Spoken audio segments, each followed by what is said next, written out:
Hello, welcome back, everyone. Welcome to Matt and Andy with Andy and Matt. I'm Matt and he's Andy. Actually, you're Andy and I'm Matt, but I'm sure that's fine. I know what I said. Okay. Well, we got a lot to talk about today, but there's something very special that Andy wanted to get to because Okay. he's been having an argument with someone special to him. Okay, yeah. So I've been. It's not really an argument. It's kind of a fun debate that started that turned into like a lot of rage. Rage? Yeah. You know, Alex. She's angry. No, I've never seen her angry. Yeah, only at me. She's small and full of salt, bro. She gets mad. I love you to death. So the argument that I proposed was mermaids don't and cannot have genitals, like external genitalia. Why? Because their bottom half is fish. Okay. And Fish last lay time I eggs? checked, fish don't have pussies. Okay. Don't ask me why I checked. Why did you check? Okay, For the sake of this now I argument, have to ask for the why you sake of this checked. argument, it was science. It was science. I googled For it. It's not like I science. just like grabbed a poor fish out of the water and then violated it. So we've been having that argument, and her basic statement is that since it's a fictional mythological creature, and you can basically write whatever you want when it comes to something fantasy, that she could just make mer people that have genitals. But I think like the distinction between like a mermaid or a merman versus a mer person is if they have a dick, they're no longer a mermaid. Well, okay. Like mer people from like Dungeons and Dragons, or even like murlogs from Murlocs. You mean World of Warcraft. we're not talking like the Undyne, like the fish people. I mean, we could talk about anything that's a fish / person. Okay, prime example, Adventure Time, Yeah. the fish people, Okay. they had dicks. There's no way Susan Strong didn't have a big fat dick. Ariel and Poseidon. Yeah. Where was his penis? He was a god. He didn't need one. He could reproduce. Oh wait, no. Was her Earth. dad Poseidon or was her dad Neptune? Her dad was King Triton. King. Okay, okay. My bad. Everybody, don't at me. I don't give a shit about mer person names. Triton. No dick to be seen. No cock anywhere. But he was a king, and he had a child. He had multiple- 13 children. He had 13 children. Yeah. So where was his dick? Honestly, I'm not sure. The mythological portion of mermaids that I've come to understand is that after a certain point, the ocean itself will turn someone so cold-hearted that they are no longer attached to anything, any part of humanity, and that's when they become a mer person So and you live get- forever. You get a fish tail and your dick falls off. How horrifying could that be? You're just sitting on the beach like, man, I really hate people and puppies and, oh, where's my dick? Well, at that point, you wouldn't care. I mean, I guess you wouldn't care. And the myth, as far as the myth that I understand goes, is that you live forever. This uncaring, unfeeling thing that just swims in the fish person that swims in All the right, ocean. so this is the question for the decade. Please let us know whether you think that mermaids and mermen have genitals and what the distinction is between mermaid, merman, and merperson. One last question on the topic of mermaids while we're here. So, top half of a mermaid, obviously people, person, right? Bottom half of a merperson, mermaid, merman, fish, right? Yeah. Where does the fish meat stop and the red meat begin? Okay, honestly, Like, is it half hamburger? Is it surf and turf all in one? But it could be. It could be, depending on how you cook it. Or don't.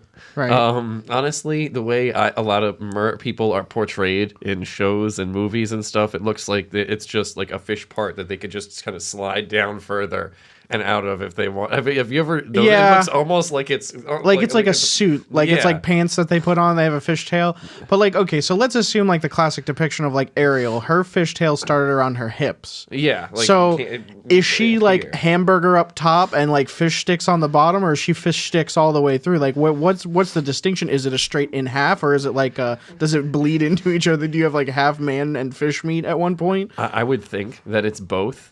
Like there might be isolated portions of fish meat in the person part, or isolated pockets of of human-ish meat. I got fatty tuna in my ribs. Yeah, something like that. And that's strange to think about, but I mean, logically, I don't know. Okay, last part before we get to the rest of the episode where we actually plan to do this. Is eating a mermaid or merman, would you consider that cannibalism or no? No. Because I wouldn't. I wouldn't, because a cannibal would be eating your own kind. Unless Yeah. you're a mer person, too. Right, like It wouldn't suddenly. be, like, there are creatures that practice cannibalism. I think chimpanzees are one of them. Yeah, fish. Some fish. Fish is, that's a really wide variety. You can't say Yeah. cannibalism, because Fish. Lots of fish eat other All fish. fish are cannibals. Maybe if it ate a fish of its, like if a clownfish ate another clownfish, I would call that first clownfish a cannibal. Yeah, but if like, it ate a smaller fish, if I eat like an Asian man, am I considered a cannibal? Yes, but you it's are. not. But he's not a white person. He's an Asian person. So like a barracuda eating like a goldfish, is that cannibalism? They're both fish. no, it's not. All right, so I can eat an Asian guy and not feel bad about it. No, you can't. I want Chinese. Then go get Chinese food. I'm gonna go down to Port Richey. No.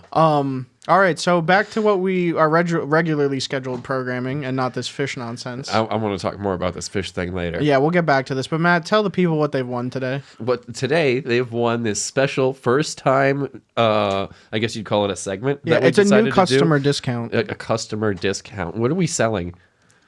Hope. Hope. Hope and change. But not like the 2000. Not like Hope and Barack change. Obama. Not like that one. No, I wish. Why do you wish? What? To be like Barack Obama? Have Yeah. you seen them? He's a fly motherfucker. I think they just did this deal with Netflix for like a show of their own for millions of dollars. Like they're probably set. Michelle Obama can get it. You know, if you're listening to this, Michelle, We love you. give me a call. Sorry, Alex. Oh, She's a first lady. she's not the first She's lady. one of. She's one of the first ladies. Yeah. Wow, that's kind of a redundant thing. One of the first, like the first lady. Well, she was. She a was little while the first. ago. This is the second. Now we got third, fourth. Yeah. Anyway, Matt, tell the people what we're doing today. Right now we're doing a thing. It's called pop culture panic, and a lot of people like to say, "Well, I would do this in this situation, or I would do that in this situation." But we've decided that we're gonna go through some of them, because there's the tired cliche ones and there's the ridiculous ones that are outlandish that we only think about when we've been smoking a lot. There are Or sitting in the tub with a bottle of rosé. that was one time, okay? Well, yeah, because we don't have a big tub anymore. No, we don't. We sit in the tub together. Is the point of this? That was one time. Yeah, we were not wearing swim shorts. He wasn't. I wasn't. Anyway, so basically Pop Culture Panic is what we're going to be calling this little section of the podcast, where we're basically going to go over some random wild scenarios, some, like he was saying, some classic cliches, and just kind of different topics within, seeing how we did like react to that, and we boil it down to the specifics of certain situation, of that particular situation. Like today, the pop culture panic that we're going to cover is one of my favorite things in the world: zombies. I know there's lots of reasons one might not like a zombie. It's barely even human anymore. It's probably trying to eat you.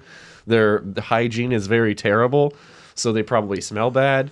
But there's something so satisfying about when you can just remove one from like the shoulder up with a well-placed shotgun blast. Yeah, that's fantastic. Now, going into this, I wanted to ask, because I think this is the one part of this we didn't discuss.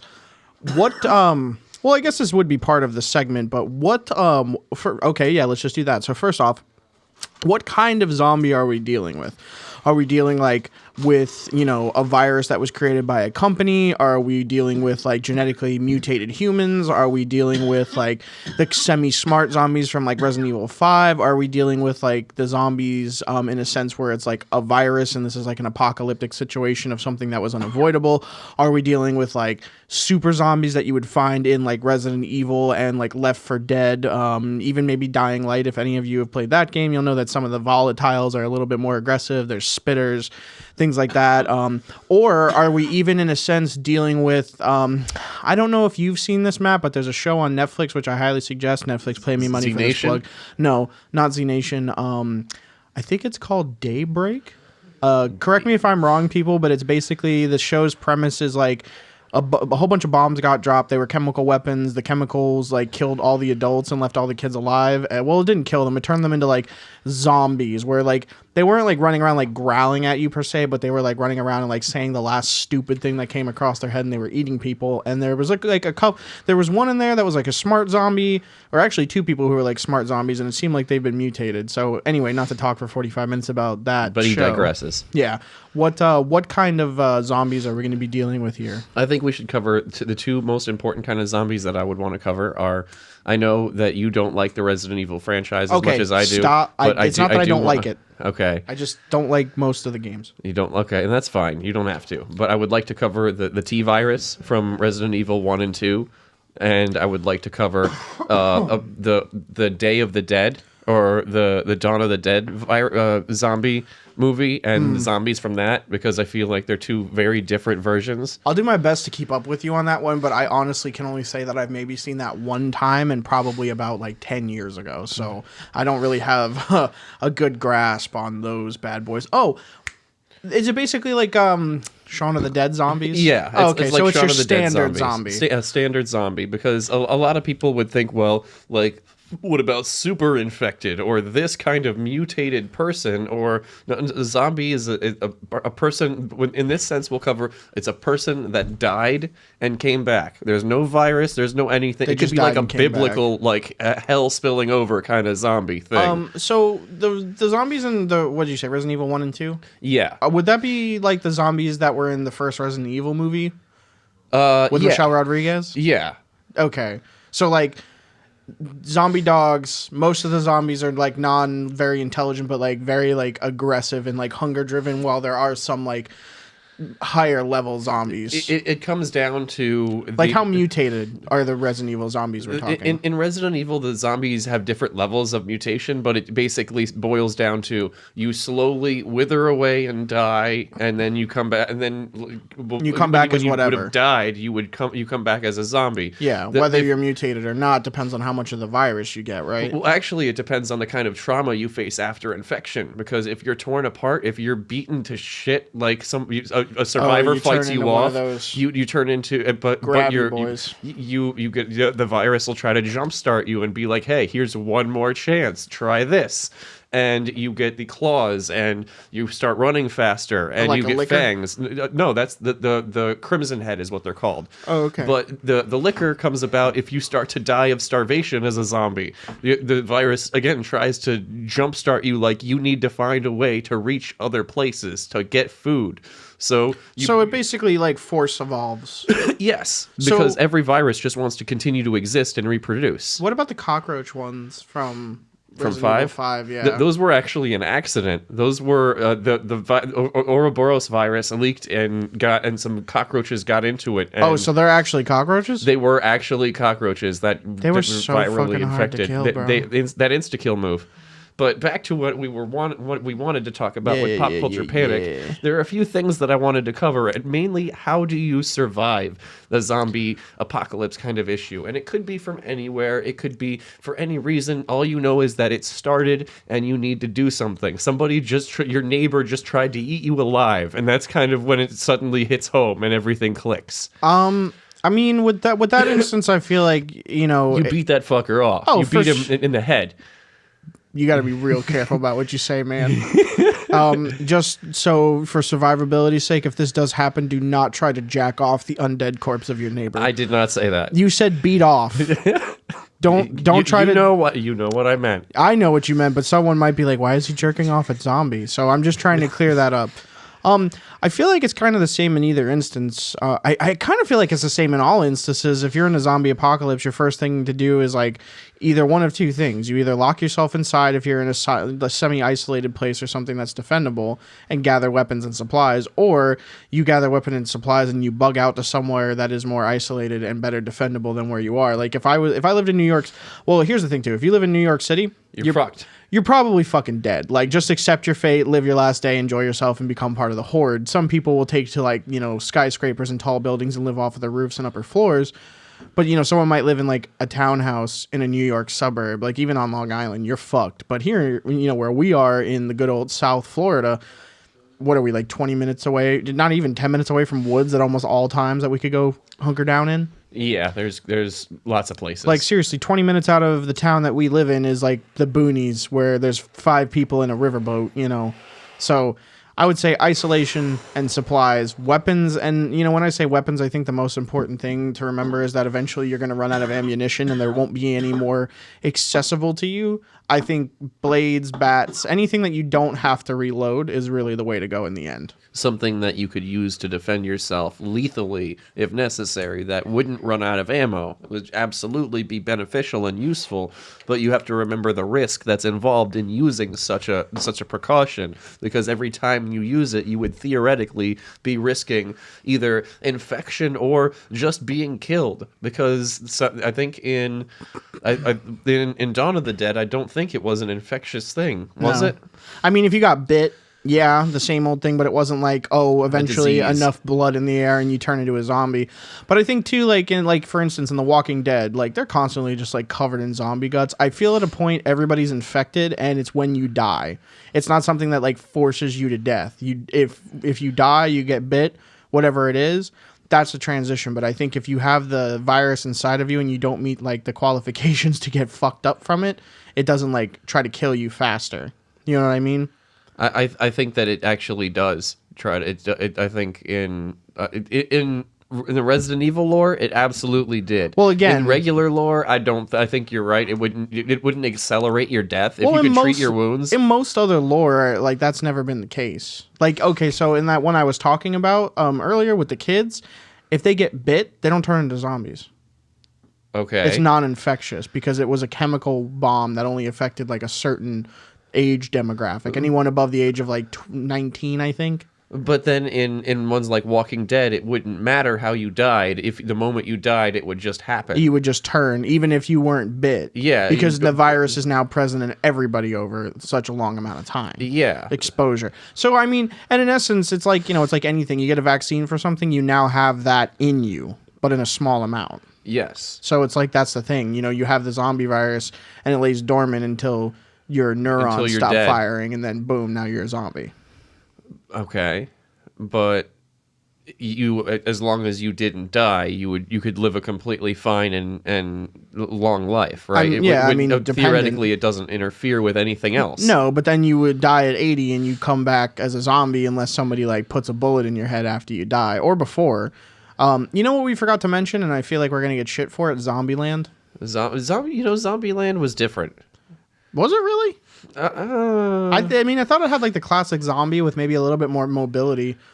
Well, I feel like the way they started it, it was simple as it doesn't matter how it happened. It happened. Deal with it. Does it though? Does it really matter how it happened? It's just like it happened. So.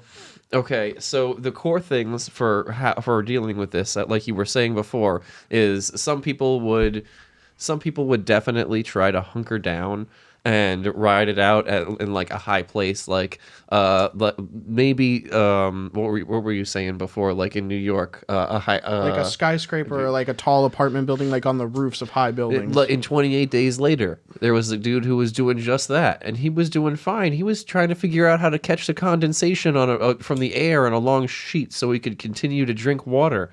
He was a genius, but then he moved and he got fucked up because a fucking drop landed on his eye from that crow. Do you remember that? Yeah. No, I remember that. That was an instant turning thing. I mean, that was right the fuck away. So I mean, I guess like it really depends on like your lore and how it's done up. Also, what was the one where they were stuck in the mall and they had to get like the big semi truck? That was Dawn of the Dead. Oh, was it? Okay. That was. I have a hard time keeping track. But what kind of, you've got maybe we'll say 1 minute. You got 1 minute when this happens, when the outbreak happens, the viral, whether it's a viral outbreak or suddenly this big hand from God just reaches out of the sky and changes a certain few people into zombies that start eating things. He got tired of losing Smash Bros. But at that point, you've got about a minute to arm yourself. What do you do in that minute? And after you arm yourself with that, what kind of weapon do you look for beyond that? Because you would want to be armed, right? Okay, so like if it happens like right now, like as we're recording this podcast and it's the 5 of us and we have what we have here, or are you talking about like I'm at home and it's on the news and all of a sudden I start hearing people screaming outside? That. Okay, because that's a lot different. Because you know me, I have more weapons than I should. Fuck the government. How many? You know what? Don't tell me. Yeah, I'm not gonna tell you how many I have. You out of your damn mind? Yes. I don't need Uncle Sam knocking on my door. So my his taxes. I'm sure he'll be fine. I don't pay taxes. That's probably not something you should admit. Yeah, well, they don't know who I am. Okay, so my first go-to weapon, and I've kept it for years because of this instance. Like, I'm just hoping it'll happen one day. I'm just praying. Open up lanes on the highway like crazy. I would say that my first go-to weapon would be my baseball bat. Okay. It's a steel bat. I've had it for years. It's got a big dent in it from where I hit my first home run so hard that it blew up the ball. Like destroyed the ball? Yeah, like the yarn came out and everything, and it was like a fresh ball too, so it was wild. Everybody was losing their minds. Isn't that a scene from The Sandlot? Yes, it is. It is a scene from The Sandlot. That's like the ultimate like baseball orgasm is breaking open a ball. Never done it. Have you ever played baseball? Yes, I played baseball. Are you sure? You're not like an outside kid. I actually was an outside kid as a kid. I played hockey in the street with my brother and his friends who were 6 years older than me. I would play kickball. I played baseball. I was bad at most of it, but I still did it. And then the asthma came. No, the asthma was already there. Okay, and then video games and weed showed up.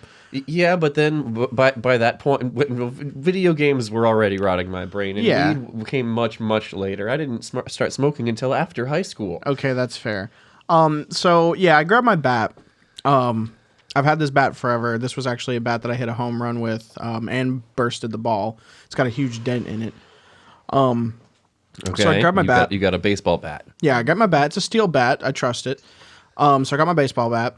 And then you know that that replica movie sword I have, the Highlander katana from the Highlander with Sean Connery. Would it be useful or just really make you feel No. Hear me out. It's sharp as fuck, right? Like I think the first day I had it, I sliced my hand open because I'm an idiot. So you're one of those kids. Yeah. No. So the guy he handed it to me and didn't tell me that like the lock wasn't on. Like you know, like when you have like certain blades, they stick into like the hilt. They don't just like slide out from the way they're designed. This one just slid right out and sliced open my hand. Like he handed it to me in a weird way. He didn't say anything. He didn't say it wasn't tied. It just cut me. It's sharp. I feel like it's good enough for like 2 to 3 swings. And I really would regret if I didn't use it after all these years of having it. And then I keep my K-bar in my car, which is you know what the K-bar is. You've seen that big black knife I carry around in the leather. Okay, yeah, I've seen that. And then I've got like a 6-inch pocket knife. Okay. So like I've got about 3 knives on me and a blunt object that I can like use in a 360-degree angle with very little to very no skill at all. Yeah, but you do need a lot of like swing room to be able to use a hammer effectively against a human body. I wouldn't bring a baseball bat into a building. I would use like my K-bar. Or I'm pretty sure I could go to a pawn shop and find like a couple of like machetes or something short enough to use in close quarter. Okay, but that's how you arm yourself in the immediate of it. Because I don't have a gun. No, you don't. You know, do you try to procure one in the short time frame? Because how long do you think it'll be before other people have that idea? I feel like I would definitely like try to procure a firearm like quickly, but I wouldn't like ever consider it like my main source of defense. Like I would either try to find a pistol or a rifle because I could use the rifle for hunting, but I'd rather like use traps or like bow and arrow for hunting because I don't like that guns make noise and noise attracts zombies. But when you run into people, especially like aggressive people, you're going to have a gun. Like 9 times out of 10, because they'll have them. Yeah, they'll have them. And you know, I feel like at some point, like no one will have guns because there's no ammo left. Okay. And like people aren't making ammo because the people who knew how to make ammo got eaten alive, or there's just like not enough resource for it around coming in consistently. I'm sure there are preppers that are hoping that something like this will happen. Yeah, and but they'll be like, "Yeah, I've got a bunker underground." Yeah, with they're 20 staying in the years bunker. worth of food. They're staying in the bunker, bro. You ever play Fallout before? Yes. Guys stay in the bunker. Until they run out of food I mean, or die. or turn into 72 Garys. Gary. Gary. Oh, that was terrifying. Worst fault. Okay, so we've covered your weapon, and that you would move towards obtaining some sort of firearm. You'd build like maybe like a crossbow or a regular bow. Well, Something. a crossbow. I'd have a crossbow or a regular bow and arrow pretty quick. But like, maybe if I like found a cop car and there was like still a shotgun in it somehow, maybe I'd pick it up. Or like, oh look, a dead survivor and no one's around. I'm gonna take his gun. Something like that. But I wouldn't like. I wouldn't actively look for a gun. What do you do for food and water? This is the next most important thing. How do you survive? Well, my long-term survival plan is to find somewhere out in the middle of like a very wooded area. That's like very far away from like civilization as is, which, being in Florida is not hard to do. Yeah, it's a swamp state. But basically, like, I'd find somewhere secluded in the woods. I'd find somewhere that was made as close as possible to a source of fresh water. But I wouldn't like build my like encampment near it, but maybe like a mile away, like knowing I could get to it in a day if I need water, I can go get it.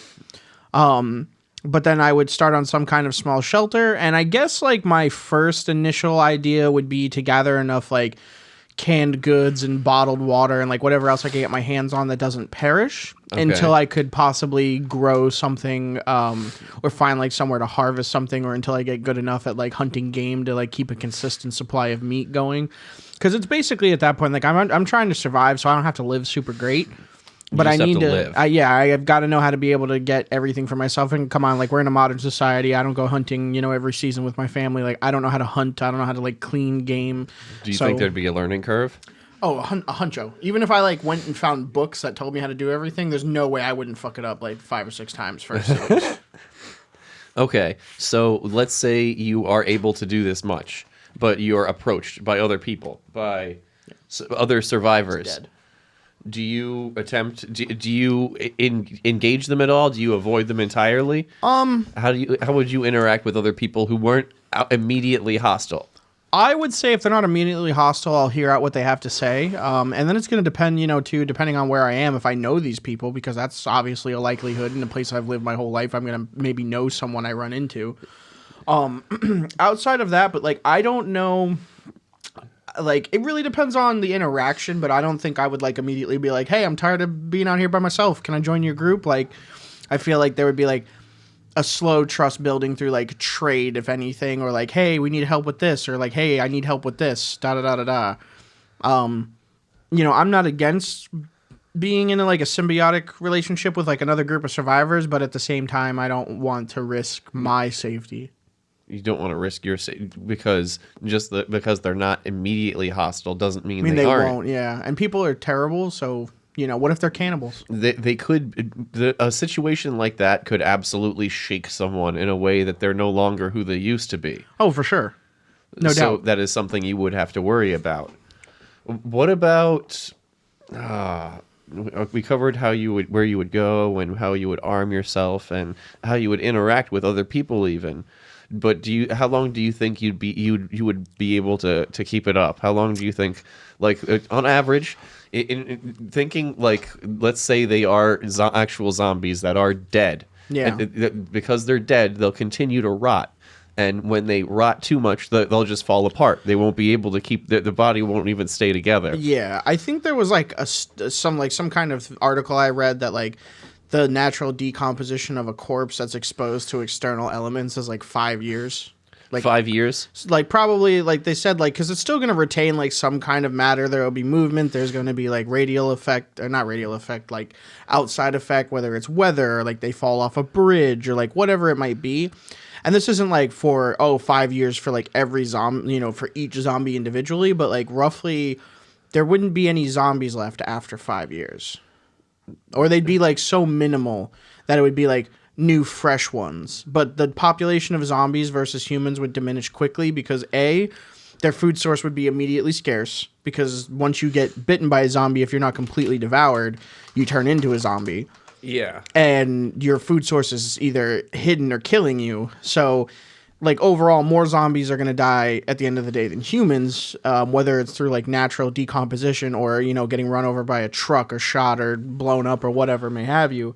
I think I could make it, like, 5 years, like, until it was over. It'd be some kind of, like, new dystopian wasteland, but I feel like without, like, the looming threat of having, like, my neck torn out by some biter, it'd be a little bit easier and different. I feel like there'd still be a form of structured society. I also, like, I don't believe it'd break down, like, how it's depicted to in, like, every possible dystopian future. Yeah, because it's always like, oh, the government just shut down and there's, like, nothing going on and everybody blah, blah, blah, da, da, da. I honestly don't think that would happen. I think that people would try to continue to exist. Well, the thing about it too is like people in these scenarios have never, like, the lore of a zombie doesn't exist to them.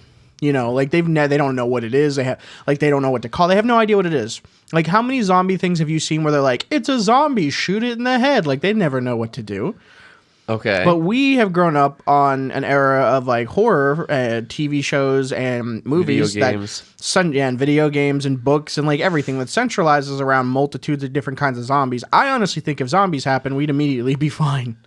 There'd just be, like, small communities that have, like, been sectioned off with still, like, government running, and, like, I don't think companies would shut down. Like, the internet would still work because... Do you think that the Dead Rising thing would happen and there'd be zombie rights groups saying they're still people, they're still alive, you can't hunt them for game, you can't treat them like this or like that? I feel like something like that would exist, but not to that extent. Like, people would feel bad about killing them, but, like, they would kill them. Because it's them or us at that point. And you would know that because it's a zombie. It's trying. The whole point of it is that it's trying to eat you. Yeah, I think they'd be more like, don't hunt them for sport. Like, don't make it fun. But they still have to die. Excuse me. Nice. Thank you. Well, they still have to die. They're a zombie. They're not a person anymore. Like, I feel like we'd recognize that they are monsters at this point. Because it's, but at the same time they would look human, and to a lot of people it'd be, that's my brother lumbering towards me. I'm not gonna shoot him. But I know, at the same time, but then your buddy will, yeah, because he's not as attached to your brother as you are. And then you get pissed off at him for killing your brother. Fine, be mad at me. Jake was an asshole. He was a zombie. It's okay. He was an asshole, and he was a zombie. All kinds of feuding would happen. I feel like there'd be a lot of civil unrest. I don't know, man. I think we'd all be like, they're zombie. I feel like it's different because we know what they are. Okay. And the people who are like, don't kill them, they're still people, would have already been dead, like, almost immediately. They'd have given the zombie a chance and tried to chain one up in their house and be best friends with it until it ate them. Yeah, exactly. It's a lot of dumb dead corpses all over the place. Or zombies. Yeah, corpses then zombies. So let me, you've been asking me all the questions. Let me ask you this. How would you handle, like, a medical issue? Like, let's say, like, you break your leg, or you get someone pregnant, or your glasses break, or you need asthma medication. Like, how would you handle that in this instance? If I were, let's start with the glasses thing. I have several spares. They're all broken. They're all broken. Over time, you've broken every single pair of glasses you have. I would need to raid a Lens Crafters. No, they don't have your prescription. They never do. Exactly. Those fuckers. Yeah. My brand. My brand. That's contacts. My specialize. Anyway, I would probably be screwed, and I would be stuck using my regular vision, which I'm very nearsighted. Yeah, same. So it would very much diminish my chances of survival at that point. For medical, like, if I broke my leg, I would be pretty fucked because I wouldn't know what to do. I wouldn't know how to set it. I would just have to hope that somebody near me or somebody I knew at that point, because I'm not gonna roll alone. I would die in minutes. I would die. I'd put you down like a horse. You really? Well, you wouldn't be like, okay, here's, dude, don't be stupid. Here's how you make a splint. Well, buddy, hear me out. You got a broken leg, right? Yeah. You're not going to break your leg in a convenient place, ever. No. You're not going to break your leg in a convenient place. Now, not only are you bleeding, you're probably making noise because I know you. Oh, I'm whining like a bitch. You got to set the bone. And if you don't set it right, it doesn't heal right, and then you're wonky forever. But also, Matt, it's not like you put a splint on your leg and you can use it. You are now dead weight. that has to be carried around. You're basically like a snack bag that someone's got to lug around and try not to let the other kids at recess get their hands on. I'm sorry, buddy. I'm putting you out like a horse. I love you to death. You know what? I'm just glad that you're not going to use me as a distraction and be like, okay, I got you, buddy. And then they get close and it's like, here. I mean, take him, Matt. I'm not gonna lie. Like, if we're like running from zombies and you break your leg, I'll shoot you in the head. But like, I'm definitely gonna use your meat for a distraction. Well, thank you.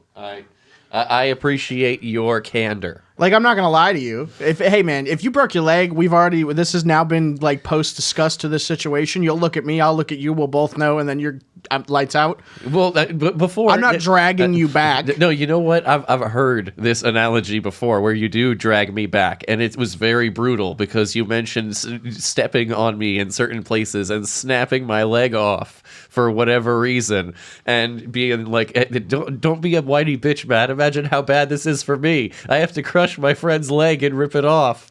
And I think we were discussing if I was poisoned or something, and you were like, "Well, maybe if we just remove the point that where it's necrosing, it would be better." And so we decided to snap off my fucking leg at the knee. I mean, yeah, man, like a bite versus but then breaking you your said leg you would drag me through the desert at that point. on a horse with no name. Oh, I mean, like, that's I the would thing. name it. If you were bit on the leg, I'd cut off your foot. But like, I mean, would you really? I would never be bit on the leg. It would be somewhere vital. Yeah, it would be somewhere. It wouldn't be important. somewhere we You could couldn't just get cut rid it of and off. save you. But I mean, at that point too, like, let's say, okay, if you lose your mobility, you're screwed regardless. So I honestly, man, if you get bit anywhere on your walking sticks or something happens to your walking sticks, I'm putting you out, bud. You lose an arm, that's different. Because I could keep running. Yeah, I could cut off your hand if you get bit, but you can't keep running if you got one leg, and we can't get you like a scooter. Maybe we'll put you in a red wagon, the red flyer wagon. I'll just get a stick, and I'll attach it to a roller skate. Holy shit. What? That's fucking hysterical. No, I could coast through seas of zombies much quicker because I would just shift my weight to the one roller skate. The actuality of what would happen is Matt would try to roll through a swarm of zombies, immediately get taken down and eaten. Yes, that is exactly and it'd be funnier what would because happen. he'd be on a roller skate, so it'd be like, whoa, and then It'd be death. like, oh God, they're eating me! Like, yeah, it'd be funny and horrifying at the same time, like Tucker and Dale versus Evil. That was funny and horrifying. Those kids just kept throwing themselves into the wood chipper. Such a stupid movie. I love it. Okay, as far as the asthma medication, because I do have asthma and I do have a problem with that, I do have a short stockpile of said medication. You have now run out of your stockpile. Once I run out, I would probably be pretty screwed. I would know that there wouldn't be any at pharmacies nearby, so I would have to start checking people's houses. There, I would have to start because people who's would going to take steal asthma medication? Like, you got to really think about this. This isn't just casual looting anymore. It's like looting for purpose. I feel like who's going to take an asthma inhaler from a pharmacy when they're looking for penicillin and oxys? I think that they would take anything that they thought they could use to get them high. You can't. An inhaler won't get you high. People have tried all kinds of stuff. You could smoke nutmeg. You can. I feel like you would. I feel like you would find inhalers, but like, it's when your supply runs out is the real survival test. Like, what do? Just wheeze until you die? Yeah. Jesus Christ. Like it's not great. Matt, if this happens, do you want me to just kill you? If this happens, I would like the opportunity to try to live, but I would hate it. I wouldn't be able to sleep. I wouldn't be able to eat. I wouldn't be able to do anything. No more I wouldn't chocolate be able milk? to sleep. No more chocolate milk. No more chicky nugs. Oh man, it would be awful. So how about this? In the event that there is an apocalypse and it's zombies, I will kill you after your inhaler runs out. What? If we can't find you another one and your last inhaler runs out, I'll just put a bullet in you. Can you wait till I start having a problem first? Do you really want to suffer? Yes. All right, I guess Life is suffering. I mean, yeah, but death shouldn't be. Death is, well, it usually is. Yeah. Let's face it. Okay. We got anything else with the zombies? Well, for what I would arm myself with. Oh yeah, let's go through this for you. I don't know why we only asked me these questions. Well, because I thought it was interesting. All right, so what would you arm yourself with? You kept elaborating. You asked me a question. Exactly. What would you arm yourself with? I would arm myself with probably my best bet would be to use. I would grab a very large. It's probably No, I want to say it's not too. It's a machete from my garage. The rusty one? Yeah, something like that. I would. My best friend would be stealth at that point. I would try to be sneaky and quiet, and I would fail miserably because I would stumble into a zombie almost What about immediately. your bow staff? But the bow staff would be nice, but I don't think I would. And I would probably bring it with me, but I don't think I would get the opportunity to use it effectively. You get bit before then. I would. I would be dead almost immediately. I'm pretty certain of it. Where do you go? Because you said you wouldn't be by yourself. Where do you go? I would probably try to find another group of survivors and go wherever they were going. But like who specifically? Like would you look for someone specific? Would you call anybody? Or would you just be like, hey, look, there's a bunch of sheep people going this way. Let me follow them. I would, and as sad as it sounds, probably the last one. Because I feel like there's safety in numbers. And yes, I could be one of those people that's picked off. But there is a lesser chance of it being me if I am in a group. I like how like you don't think like me or Tyler or someone would show up looking for you. Like Matt can't survive this. Everybody just shows up, like 10 different people. Justin shows up in his truck with the dogs. Oh my god! Everybody shows up for me, and I'm already dead. They're like, "Damn it!" Well, at least we're together now. And then you guys all survive somewhere. Yeah, we'd make like a statue of you out of like twigs and poop. Oh, it's a good binding agent. Oh. That's very heartfelt, and I appreciate it. So I guess we kind of killed two birds with one stone if you interact with people, and where do you end up going? Because you're going to find the first group of survivors you can and follow them. I'm going to try to interact with whoever I can. I'm going to try to be like, hey, how are you doing? Hey, I'm going to be me. I'm going to do what I can. Yeah, like, hey, and they'll be like, what the fuck? What's your problem? There are dead people walking the streets. Why are you being so casual? Now I'd be like, I'm in denial. I really am. It's a beautiful day out. Look at the sun. It is a wonderful day out. There's like a 4-year-old gnawing on your arm. Oh. Yo, okay, so here's a realistic question nobody ever talks about. Would you kill children zombies? Yes, absolutely. No remorse. They're vicious little monsters that would eat me alive if they had the opportunity, and I will. If I had the means, I would smash each and every one of their skulls. Matt, here's a real showstopper. Yes. So your nephew's been bit, and he's turning, and he's like, Uncle Matt, help me. He's turning already, and he's so small the virus is just overtaking him, and he's been bit on like his ribs. You can't cut off his ribs. I can't cut off his ribs. So and you only have like a big rock. I only have a big rock. Yeah, just a big fucking rock. You lost all your other stuff, like running away from a horde of zombies because he was trying to get an action figure out of a toy store. What the fuck? It just sounds like some dumb shit a kid would do in a zombie apocalypse. Oh, so man, what do you do? You crush his skull with a rock, or what do you do? Has he already turned? He's turning, and he's scared, and he says, "Please don't let me be a monster." Okay, absolutely. I will just if I can, just one strong, heavy-handed slam of that rock as the strongest I could possibly muster, just right there. I would hope to cave in his skull because I don't want him to feel it. I really hope your mom never listens to this because now we're both in trouble. Yes, we are. Yo, but you know what? Knowing you is like you would like go through the first swing pretty heavy-handed, but like right at the last second, like rethink it, and you just like tap him on the head with it. It doesn't even hurt. He's just like, Uncle Matt, why? He starts panicking because he knows you're gonna kill him. You gotta run him down and hold him, beat him to death. Oh God! No, I would probably just I would hold him. I would hug him and hold him, and like I would probably try to do that. Do you remember in I Am Legend when his dog turned? We don't talk about that, Matthew. We don't. Well, I did, and I referenced it, so I'm going to talk about it. Anyway, it would probably be like that. I'd like to think that I would be able to do it, but if I wasn't, he would bite me, and that would be the end for me too. And then I gotta kill you and a child. Yes, you monster. Thanks, buddy. You're welcome. You dick. What? I'm the bad guy here? Yeah, you couldn't just kill your nephew. I said that was the first thing I said is that I could do it. All right, now I'm gonna ask you the question to end all of this podcast forever. Oh, here we go. Which nephew do you pick? What? Yeah. Which one do you pick? No, you get to pick which one it happens to. I'm not doing a Sophie's Choice. That's not fair. That is not cool. Everybody loves a Sophie's Choice. It's the best. It's the best item on the menu. No. No, it's not. That is not cool. And What do we put whipped cream on it? no, All right, a la mode. no, Big glass of chocolate milk. no. And I'm serious. All right. He doesn't like a la mode. No, are we done talking about killing my family members? I don't know. That's not something that I like talking about. Do you have any cousins you don't like? I actually do. Let's talk about that one. No. Let's not. Oh, I'm not going to tell you man. which one. Do you think? I think I know which one.